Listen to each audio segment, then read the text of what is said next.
abagwire mu kidiba nugures agonyi uriyo myaka 30 maharawe liliani ayukoru ow'emyaka 12 hamwe n'akana k'emyaka 2 Omukazi n'abaana be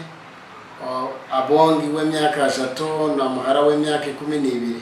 n'umwana wabira ahekire w'emyaka 2 bakwata umuhanda ngaze nkashankemu zo mwazi baza kutaha amezi naka muhanda abo babiri niba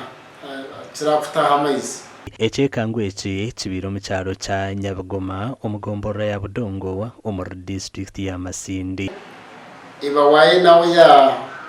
yizire abo barikweta katasoboka yasini akatekateka ngo undi baza kushaba abo kuba abira ryo mukazi arikunda kushaba munongo ubundi azo mu overnight prayers so yatekateka yaza kushaba tarafire yo okuchondoza aboki so mukasheke yagera nawe nazayiziba ku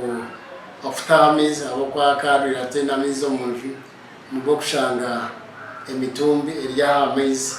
ekirombe cy'abantu bagwiremo kikasugwaho contractor wabire nakora oruguuto orwabiso okuza Masindi tushaba abantu kuba kwegendereza ebyine ebi biri kwabisigire nyuma abantu bani bombeka bani bakore nguto zi kushanga omuntu ebyina byo bari kurekana bibindi mbakira kwabiri bibi so twine kuba bigendereza kandi na tugambira n'abana bitu okutabiza hihi polisi yatandika okuhiga bakama ba kampani yabire nekora oruguuto oru okubuzibwa kanana katano turango twakwatagana n'abakombeka enguudo abarikora enguudo ezi kuraba ebibina nibabire ko biri bya mugashozi